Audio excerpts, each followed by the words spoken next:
বাংলাদেশের ত্রয়োদশ জাতীয় সংসদ নির্বাচন আজ অর্থাৎ 12ই ফেব্রুয়ারি 2026 তারিখে অনুষ্ঠিত হচ্ছে। শেখ হাসিনা সরকারের পতনের পর এটিই দেশের প্রথম সাধারণ নির্বাচন, যা অন্তর্বর্তীকালীন সরকারের অধীনে অনুষ্ঠিত হচ্ছে। কে জয়ী হবে তা এখনই নিশ্চিত করে বলা সম্ভব নয়, তবে সাম্প্রতিক বিভিন্ন জরিপ এবং রাজনৈতিক বিশ্লেষকদের মতে লড়াইটি মূলত বিএনপি এবং জামায়াতে ইসলামী সমর্থিত জোটের মধ্যে সীমাবদ্ধ। নিচে প্রধান প্রধান পূর্বাভাসগুলো দেওয়া হলো। 1. প্রধান প্রতিদ্বন্দ্বী ও জোটসমূহ। বিএনপি জোট তারেক রহমানের নেতৃত্বে বিএনপি একক সংখ্যাগরিষ্ঠতা অর্জনের লক্ষ্যে প্রায় 300 আসনেই প্রার্থী দিয়েছে। তারা মূলত অভিজ্ঞ প্রশাসন ও আইনের শাসন ফিরিয়ে আনার প্রতিশ্রুতি দিচ্ছে।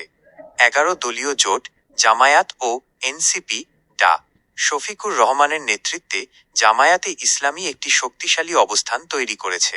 তাদের সাথে যোগ দিয়েছে ছাত্র আন্দোলনের পর গঠিত জাতীয় নাগরিক দল এনসিপি। অন্যান্য জাতীয় পার্টি এবং ইসলামী আন্দোলন বাংলাদেশও অনেক আসনে প্রতিদ্বন্দ্বিতা করছে। 2.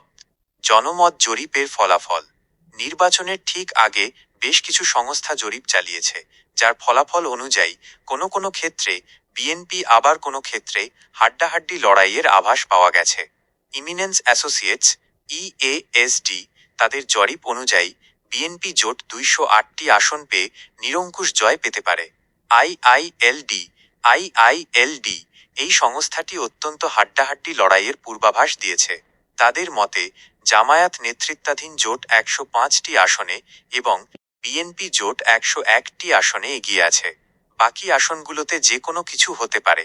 এনআরসি এই জরিপটি বিএনপির বিশাল জয়ের কথা বলছে, যেখানে তারা প্রায় 220টি আসন পেতে পারে। 3. মূল ফ্যাক্টরসমূহ। আওয়ামী লীগের অনুপস্থিতি। আওয়ামী লীগ নির্বাচনে অংশগ্রহণ না করায় তাদের একটি বিশাল ভোট ব্যাংক কোন দিকে যায় সেটিই হবে জয় পরাজয়ের মূল চাবিকাঠি। তরুণ ভোটার 18 থেকে 37 বছর বয়সী ভোটাররা মোট ভোটারের প্রায় 44%। তরুণদের বড় একটি অংশ জামায়াত বা এনসিপি মতো নতুন ধারার রাজনীতির প্রতি আগ্রহী বলে বিভিন্ন জরিপে উঠে এসেছে।